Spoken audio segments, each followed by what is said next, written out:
Hai Zuchun, apa khabar? Terima kasih sebab sudi kembali ke channel Zulaika Roslan. Saya Zulaika. Sekarang masa untuk anda santai bersama secawan kopi sambil mendengar cerita. So, untuk perkongsian cerita pada kali ini, saya ada 5 buah kisah mengenai orang bunian yang saya ingin ceritakan kepada anda. Tetapi sebelum tu, apa kata kalau anda subscribe channel ni dan aktifkan notifikasi loceng jadi anda tidak ketinggalan cerita-cerita baru. Dan untuk pengetahuan anda, 2 cerita di dalam kisah ini sebenarnya berkait rapat dengan kisah Naila yang kehilangan anak akibat diambil orang bunian. Kalau anda belum dengar lagi cerita tu, anda boleh dengar juga cerita tu nanti, ataupun anda boleh dengar dulu baru anda boleh fahamlah kesinambungan dia. Jadi tanpa membuang masa, apa kata kalau kita dengar cerita yang pertama.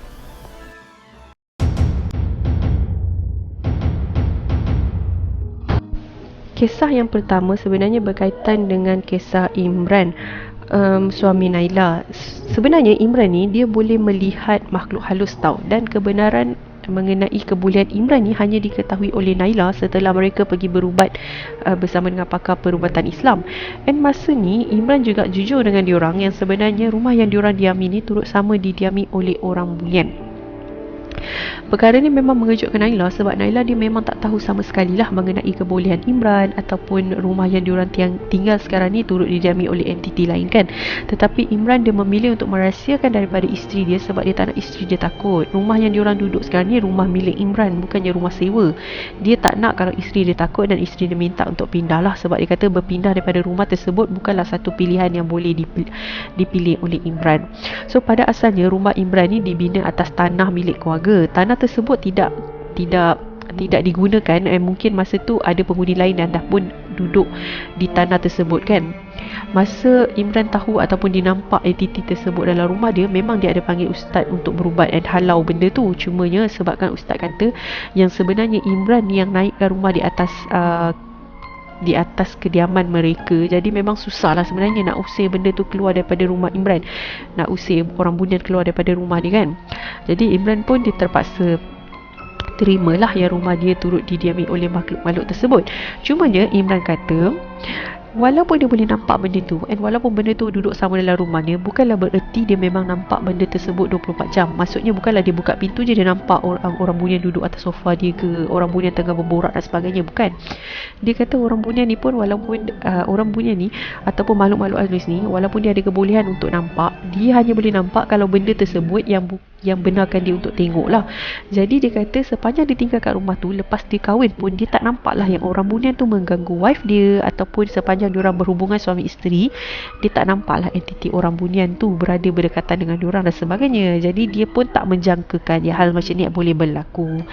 Dan disebabkan tu juga sebenarnya dia agak kecewa dan agak sedih lah sebab dia tak ambil langkah berjaga-jaga terlebih dahulu.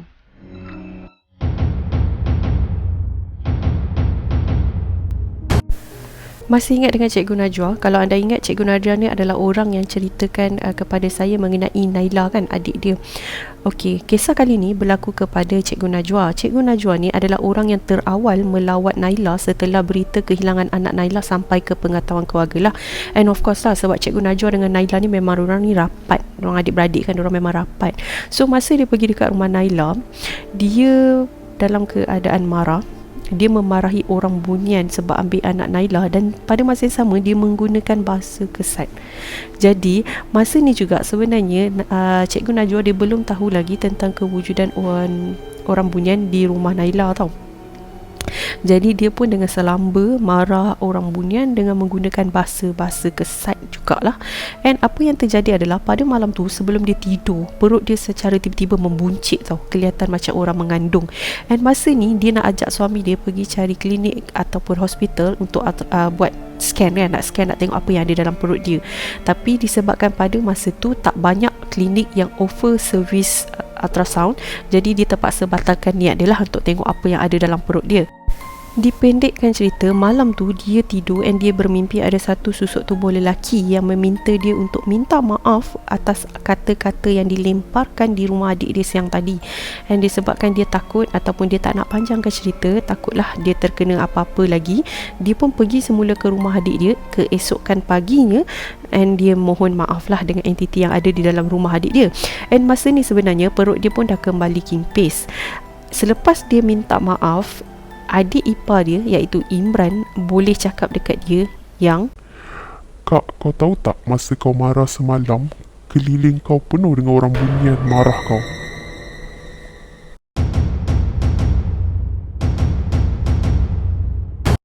kisah berikutnya berlaku kepada Hanis. Hanis ni sebenarnya baru saja berpindah ke kediaman baru. Rumah ni rumah baru siap, jadi tak ramai lah sebenarnya penghuni yang dah menduduki rumah-rumah tersebut lah.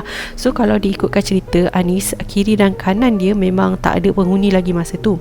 Hanis ni seorang jururawat, and masa dia pindah sebenarnya dia tak dapat apply cuti ataupun dia tak dapat off day, jadi dia hanya boleh tukar jadual bertugas dia kepada malam. And masa tu pun dia bertugas waktu malam lah. So dia berharap urusan perpindahan dia berlaku dengan lancar sebab dia boleh kemas-kemas barang masuk bertugas malam kan. And Alhamdulillah dia kata masa tu memang lancar sangat sebab memang tak banyak barang pun. Dia baru dapat rumah sendiri kan. Sebelum ni dia menyewa, memang tak banyak barang yang dia belilah. And then bila dia dah pindah tu, dia dah siap kemas, malam dia masuk cuti seperti biasa. Esoknya bila dia balik, dia nampak yang dapur dia agak bersepah tau. Bersepah tu nampak macam orang baru lepas masak tapi tak cuci. And then masa ni dia dah pelik sebab dia tahu husband dia memang tak akan masak. Kalau let's say dia kerja, sama ada husband dia akan tapau ataupun dia akan masak siap-siap kan. Dia dah masa yang dia dah rasa pelik ni, dia terus call husband dia lah, cerita kat husband dia sebab husband dia dah pergi kerja kan. Husband dia kerja pagi. Masa dia cakap kat husband dia cakap dekat dia, tak apalah, rumah baru kan. Husband dia memang bagi tahulah, memang saya tak masak pun kan. Husband dia cakap macam tu dululah. So husband dia cakap tak apalah, rumah baru, mungkin ada sesuatu yang kita tak tahu. Jangan takutlah, nanti lagi pun hujung minggu ni kita nak sembang rumah kan, nak panggil ustaz buat baca yasin semua kan. So dia suruh Hanis kemas je dapur tu macam biasa. So Hanis pun pergilah kemas. Lepas tu Hanis pun tidur lah sebab Hanis pun penat kan kerja malam. And keesokan harinya pun berlaku benda yang sama lagi. And masa ni memang Hanis dah takut sangat tahu. So husband dia masih lagi cakap benda yang sama. Tak payah takut, nanti kita panggil ustaz datang kemas rumah, datang sembah rumah dan sebagainya kan. Malam tersebut kebetulan memang Hanis tak bertugas. So malam tu sebenarnya Hanis dengar sendiri waktu dia dah tidur, dia tersedar sebab dia boleh dengar dekat dapur dia ada orang bunyi kelentang-kelentung, bunyi seperti orang tengah masak, kelentang-kelentung macam tu lah. And masa ni dia nak kejut husband dia, tapi dia tak kejut lah sebab husband dia kerja pagi. So dia takut mengganggu husband dia kan. Esok pagi bila husband dia bangun, dia ajak husband dia pergi dapur. And memang nampak lah yang dapur dia tu seperti orang yang baru lepas masak. And dia ceritalah apa yang dia dengar malam tu. And of course husband dia terus panggil ustaz datang malam tu juga untuk tengok rumah tu. And ustaz tu kata kawasan yang developer naikkan rumah tu memang kawasan hutan kan, yang dah ditara untuk dijadikan penempatan. Jadi tak mustahil sebenarnya ada penghuni lain.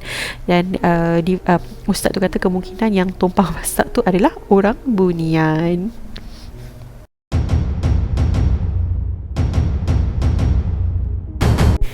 Okay, kalau let's say orang bunian tumpang masak pun, bila kita dengar kisah dia pun kita dah rasa cukup seram. Cukuplah sekadar kelentang-kelentung, kita tak nampak pun orang bunian tu kan.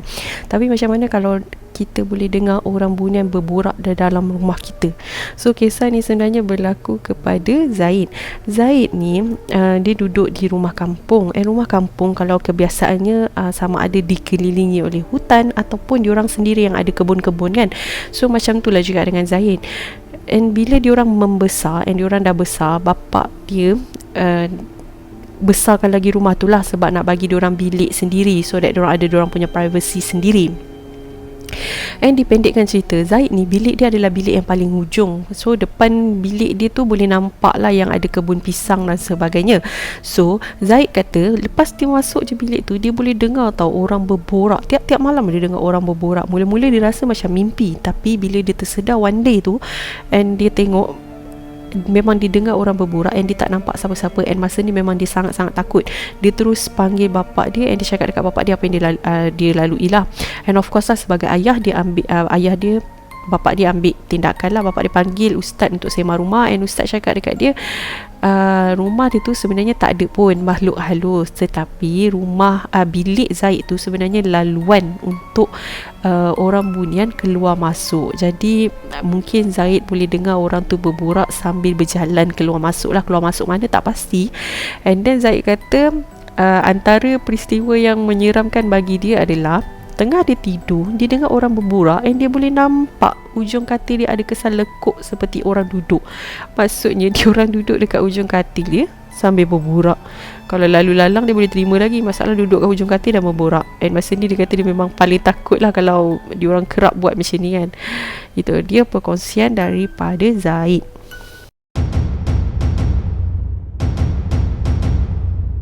Okay, cerita last but not least. Okay, so cerita ni sebenarnya berlaku kepada Amir. Amir ni dia adalah seorang pemancing tegar dan dia dengan rakan dia 3 orang So termasuk Amir ada 4 orang lah. Diorang memang gemar teroka tempat-tempat baru untuk memancing. And kebetulan diorang dapat satu pot baru untuk memancing di dalam hutan lah sebenarnya. So diorang punya plan adalah macam ni. Diorang nak pergi 2 hari 1 malam. So diorang nak pacak kemah sambil-sambil tu mancing. And diorang akan makan hasil tangkapan diorang lah. And semuanya berjalan lancar. Tibalah dekat hari yang diorang nak pergi mancing tu, diorang pun pergilah. Diorang dah siap pacak kemah semua. Diorang terus pasang pancing diorang and mula memancing lah. And rezeki masa tu dia kata memang banyak jugalah ikan yang diorang dapat.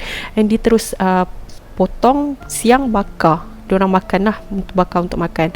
Malam tu diorang plan nak bergadang lah, konon-kononnya nak memancing lewat malam kan. Tetapi malam tu boleh pula hujan lebat, hujan renyai. Jadi disebabkan hujan renyai dan diorang pun tak tahu persekitaran hutan tu macam mana. Jadi diorang decide untuk stay dalam kemah sajalah. Maksudnya diorang tak memancing lah malam tu. Sambil diorang borak-borak macam tu kan, boleh pula secara tiba-tiba salah seorang daripada kawan dia iaitu Hasif nak terberak. Masa tu diorang kan dalam hutan, jadi takkan dia nak biarkan Hasif pergi sendiri. So Amin ni lah yang pergi meneman Hasif buang air kan. So dia teman. Tapi dia sebabkan Hasif ni dia nak membuang sangat kan, jadi dia lebih laju berbanding berbanding Amir. Dia pakai kasut, dia terus jalan lari lah sebenarnya, macam cik-cik dia lari kan. So yang Amir ni duk kejar kat belakang kan. Tapi makin dia kejar, makin dia perasan yang Hasif ni makin lama makin jauh dan makin hilang lah daripada pandangan mata dia kan. Dia pelik lah sebab nak membuang je, takkan nak pergi jauh sejauh tu kan. So dia cubalah jerit nama Hasif beberapa kali, tapi Hasif tak bagi respon tau. And then lama-lama dia tengok Hasif dah tak ada depan mata dia. So masa ni sebenarnya dia decide nak patah balik, nak panggil kawan-kawan dia lah, nak teman dia untuk cari Hasif kan. Sebab dia tak nampak langsung dah kelibat Hasif. And dia jerit panggil Hasif pun Hasif memang tak respon sama sekali kan. So dia pun pusing nak balik kat kemah dia. Masa ni dia dah berlangkah banyak kali dah, dia dah berjalan, tapi dia tak sampai-sampai kat kemah dia. Dia pelik juga sebab dia rasa macam tadi masa dia keluar tak jauh pun jarak dia keluar daripada kemah dia. And suddenly bila dia nak patah balik, perjalanan dia jadi panjang. And dalam duk kalut dia nak mencari kemah dia, boleh pula dia ternampak satu perkampungan. Masa ni dia nampak cahaya kan. And bila dia tengok betul-betul dia nampak perkampungan. Dia dah pelik sebab dalam hutan ada perkampungan. Mula-mula dia nak pergi tahu dekat perkampungan tu. Mungkin dia dah sesat, dia nak minta tolong dengan orang yang ada dalam perkampungan tu. Tapi secara tiba-tiba dia terfikir, kalau ikut logik, ada ke perkampungan di dalam hutan kan? So dia macam terfikir adakah dia berada di tempat lain dan sebagainya. Dia terus duduklah. Dia duduk masa tu, dia baca doa, dia baca ayat kursi, banyak juga lah doa dia baca. Sampailah dia dengar yang jeritan nama dia. Bila dia dengar nama dia dipanggil, dia terus saut. And dia jumpa kawan dia 3 orang tu tengah cari dia. Dia marah dekat Hasif masa tu. Weh Hasif, asal kau laju sangat lah? Kau tahu tak aku kejar kau, penat tahu tak? Dia kata. Ya Hasif ni boleh jawab apa? Kau agak-agak lah, kau yang tak datang-datang. Aku tunggu kau lama sangat. Aku dah membuang, aku tengok kau tak ada. Aku balik kemah, 3 tahun kau tak ada. Lepas tu yang member dia dah pelik. Tu kita orang teruslah keluar 3 orang cari kau. Yang Amir cakap kat kawan dia, tadi kan aku kan tak tahulah, aku cari kau, aku tengok kau makin lama makin hilang. Lepas tu aku nak patah balik kemah, tapi masa aku patah balik tu kan aku nampak satu kampung. Aku tak tahu kampung apa weh. Yang member lagi 3 orang ni terus cakap kat dia, weh dah sudah weh, kita dalam hutan ni, kau tak payah cerita apa-apa, jom kita balik kemah. Maka dia pun balik kemah. And dia tak pastilah sebenarnya perkampungan apa yang dia nampak. Kemungkinan perkampungan orang Bunyan. Okey, itu saja perkongsian cerita daripada saya. Anda yang mendengar cerita ni mungkin anda rasa tak berapa seram lah, tetapi mereka yang alami mungkin mereka rasa ini adalah peristiwa yang tak mungkin dapat diorang lupakan. And anyway, apa saja yang berlaku kepada mereka ataupun di dalam cerita yang saya ceritakan kepada anda, kebenarannya hanya diketahui oleh Yang Maha Esa. Jadi anggaplah sebagai perkongsian cerita. Jangan terlampau taksub dan terlampau takut. Ingat, ketakutan hanya milik Yang Maha Esa juga. sampai kita jumpa on the next video. But before that, jangan lupa like video ni, drop in komen anda. Komen anda sebenarnya untuk YouTuber macam saya sangat-sangat membantu untuk dibuat improvement dalam next video. So, sampai kita jumpa on the next video. Thank you so much guys. Bye.